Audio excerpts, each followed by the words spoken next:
Bonjour et bienvenue, chers amis, sur cette nouvelle revue d'actualité. Alors avant de commencer, avant de lancer le générique, je voulais revenir très rapidement sur la vidéo de la semaine dernière, car vous avez été très nombreux à réagir.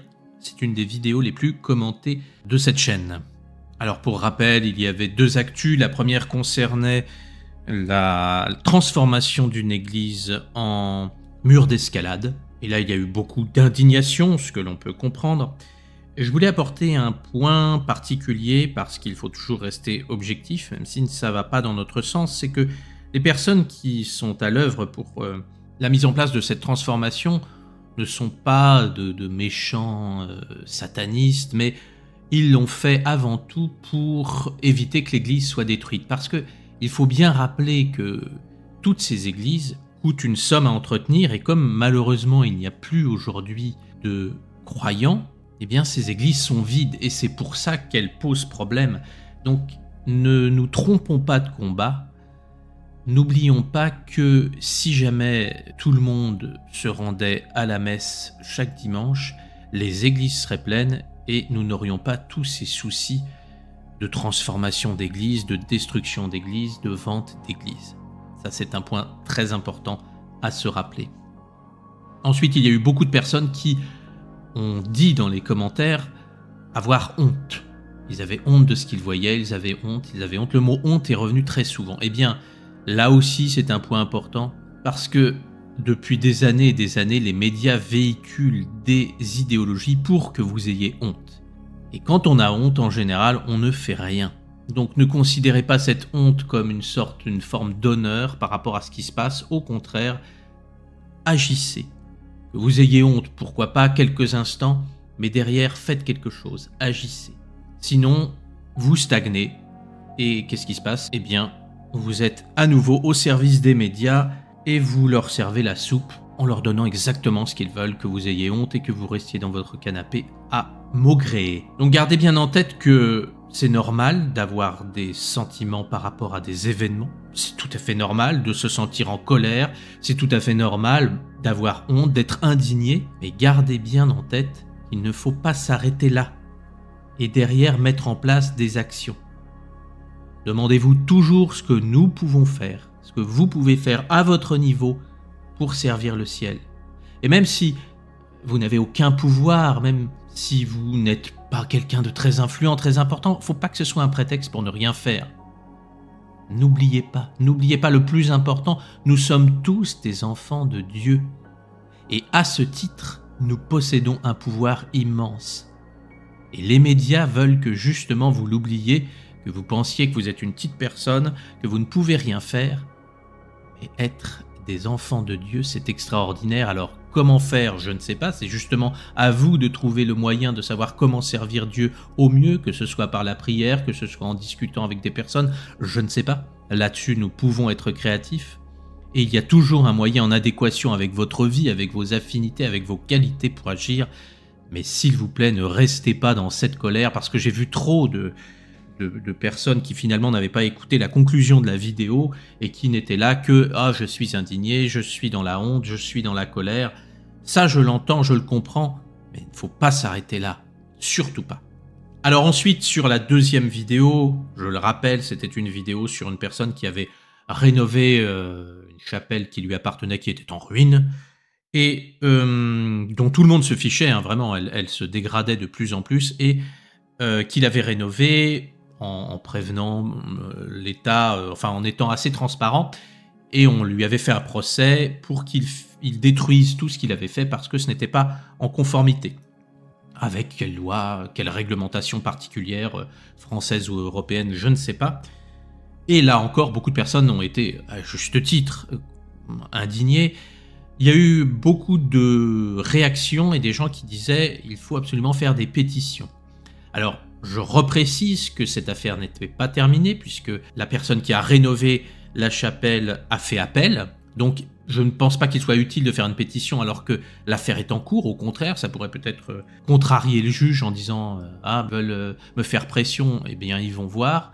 Et puis, je voulais aussi vous donner mon avis sur les pétitions. Pour ma part, je pense que ça ne sert pas à grand-chose si ce n'est nous soulager temporairement. Parce qu'en général, les politiques se fichent complètement des pétitions, sauf, bien entendu, si ça va dans le sens de la propagande médiatique. C'est-à-dire que si vous défendez une cause qui est mise en avant par tous les médias, là, votre pétition sera écoutée. Mais finalement, ce n'est pas vraiment la pétition, c'est simplement le fait que vous répétez le discours ambiant, vous vous indignez pour ce qu'on vous dit de vous indigner, et là, les politiques ont peur, parce qu'ils ont peur, sinon que dans les médias, on les pointe du doigt. Mais sauver une chapelle, franchement, les politiques n'en ont rien à faire. Et puis gardez en tête ce qui s'est passé, par exemple, avec la réforme des retraites qui a eu lieu il y a quelques mois. Alors les gens n'étaient pas contents, ils ont tous été dans la rue, des millions de personnes dans la rue pendant des mois. Qu'est-ce qu'il en est aujourd'hui? Bah rien. Rien du tout. Donc vous pensez pas qu'avec une pétition, les choses vont changer? Le plus important, gardez bien ça en tête, c'est que si vous voulez que les choses changent, il faut pouvoir négocier. Et quand on négocie, alors excusez-moi l'image, mais elle vous parlera, mais il faut avoir des cartouches dans votre pistolet. Parce que si vous êtes juste comme un petit chien, excusez-moi là aussi l'image, mais qui aboie comme un petit caniche qui va aboyer devant un bulldozer qui s'en va pour détruire une maison, pensez que le bulldozer ne va pas être impressionné par les aboiements du caniche. Donc quand on veut faire changer les choses, il faut toujours avoir des arguments, il faut toujours pouvoir négocier. En général, c'est toujours le nerf de la guerre et toujours l'argent, donc prenons un exemple tout bête, imaginons demain, par je ne sais quel concours de circonstances, si tous les Français, tous sans exception, n'allaient pas à la pompe pour acheter de l'essence, et s'ils ne le faisaient pas pendant un mois, les recettes de l'État s'effondreraient et il n'y aurait plus d'argent pour payer les ministres, les fonctionnaires, etc. Donc imaginez si les fonctionnaires n'ont plus de salaire, si les ministres n'ont plus de salaire, là ils vont vous écouter. Là d'un seul coup, vous allez les intéresser au plus haut point. Mais si c'est juste une signature électronique dans un formulaire qu'ils ne regarderont même pas, je ne pense pas que vous allez beaucoup les effrayer. Vous comprenez donc que il faut toujours se demander quels sont mes arguments et comment ils vont pouvoir jouer dans la négociation. S'ils sont de votre côté, si vous avez le pouvoir et que vous êtes capable d'influer le cours des choses, à ce moment-là, on va négocier avec vous. Mais si vous n'avez rien, personne ne vous écoutera. N'oubliez jamais ceci pour une négociation, ça vous fera gagner beaucoup de temps. Le jour où l'État se sentira menacé parce qu'il ne pourra plus gagner d'argent, là, il y aura une négociation et nous pourrons être écoutés. Mais en général, si c'est juste signer une pétition, moi j'ai jamais vu grand chose qui a changé avec une pétition. Je peux comprendre en général comment ça se passe, c'est simple, ça permet de se soulager tout simplement, c'est-à-dire on voit quelque chose, on voit une nouvelle, on est indigné, on se dit il faut faire quelque chose, on va sur un site, on signe une pétition, on se sent mieux, on retourne dans son canapé et puis on s'endort, voilà, et on attend la prochaine indignation pour signer la prochaine pétition. Vous me trouvez peut-être un peu dur, mais je pense que c'est un piège justement pour ne pas agir, pour s'habituer à se dire bon moi au moins j'ai fait quelque chose, j'ai fait une pétition, je suis tranquille, maintenant j'ai bonne conscience. Et puis rien ne change évidemment. Voilà, c'était un retour très important puisqu'il y a vraiment eu énormément de commentaires, de personnes qui ont donné leur avis et c'est très important et je vous en remercie et je vous félicite pour tout cela. Nous allons donc commencer la revue de cette semaine.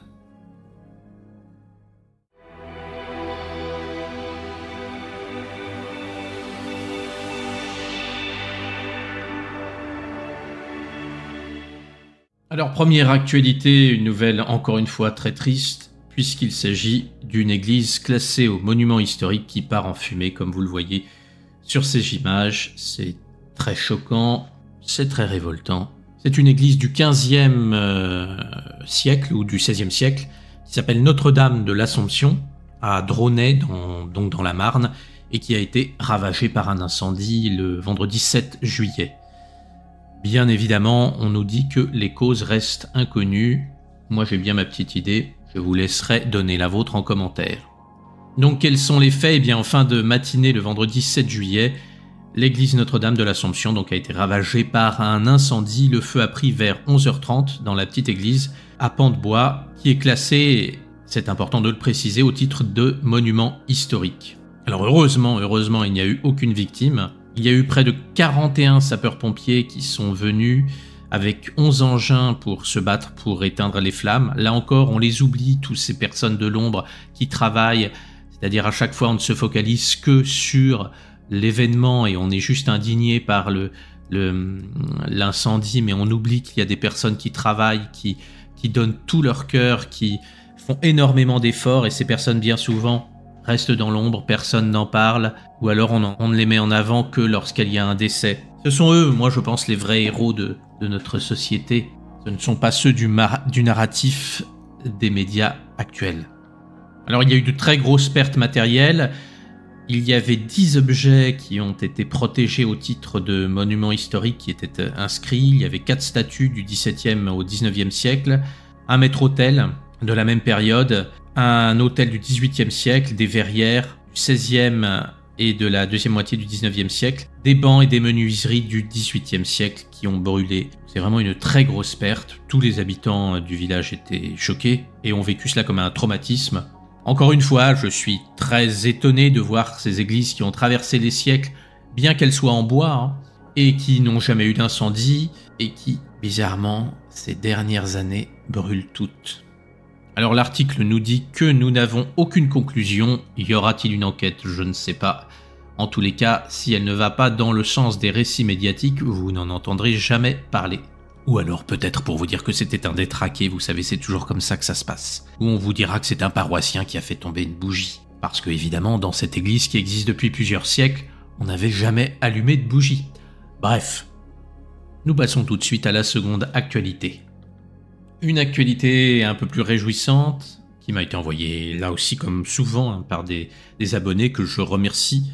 Et je vous remercie toujours pour les informations que vous me donnez. De quoi s'agit-il? Eh bien, c'est une croix qui a été restaurée. Et ça fait du bien un petit peu de vous présenter autre chose que des édifices religieux qui brûlent, qui sont détruits ou qui sont transformés, mais de vous montrer qu'il y a quand même encore aujourd'hui des personnes qui prennent soin de ce patrimoine, de ces croix, de ces calvaires. Là, en l'occurrence, ça se passe à Bazouges-Cré-sur-Loire, qui est une petite ville. Il y avait une croix qui était enserrée dans un arbre et à peine visible. Et il y a des personnes de l'Association pour la sauvegarde du patrimoine de Bazouges qui ont engagé des opérations de restauration. Donc il y avait une croix qui était complètement perdue dans la végétation. Ils ont également vu qu'il y avait une petite niche dans laquelle il devait très certainement y avoir auparavant une statue de la Vierge, mais là il n'y avait plus rien. Et la croix était tellement abîmée qu'ils ont décidé d'en refaire une à l'identique. Ça a pris quasiment 1 an. À la fin du mois de mai, eh bien, une nouvelle croix a été réinstallée dans le socle, qui lui aussi a été remis en état. Ils ont trouvé une petite statue de la Vierge dans une brocante et ils l'ont mise dans la niche, qui était donc auparavant vide, en ayant la bonne idée de fermer la niche avec une grille, avec tout ce qui se passe aujourd'hui. Eh bien voilà, ça fait plaisir aussi de vous mettre en avant le fait qu'il y a des personnes, mais on n'en entend pas beaucoup parler. Ils font moins de bruit que les casseurs, que les brûleurs, que les destructeurs, et pourtant ils travaillent.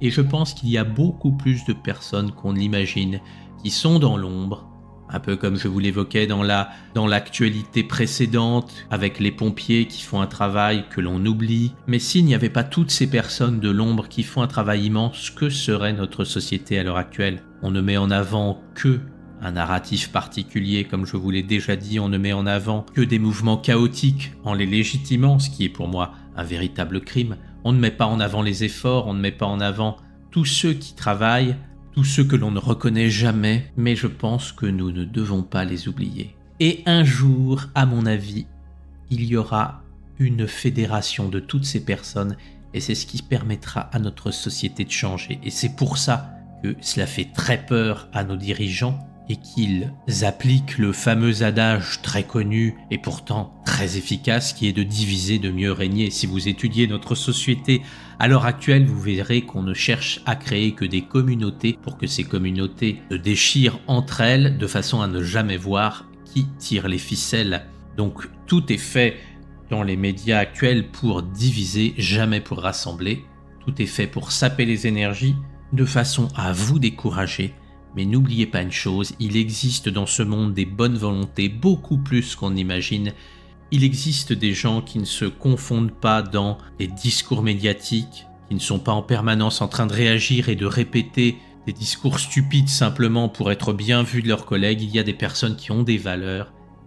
Et un jour, peut-être même bien plus tôt que prévu, toutes ces personnes seront fédérées et cela donnera de grandes choses. J'espère que cette revue vous a plu. Je vous souhaite une belle fin de semaine et je vous souhaite le meilleur.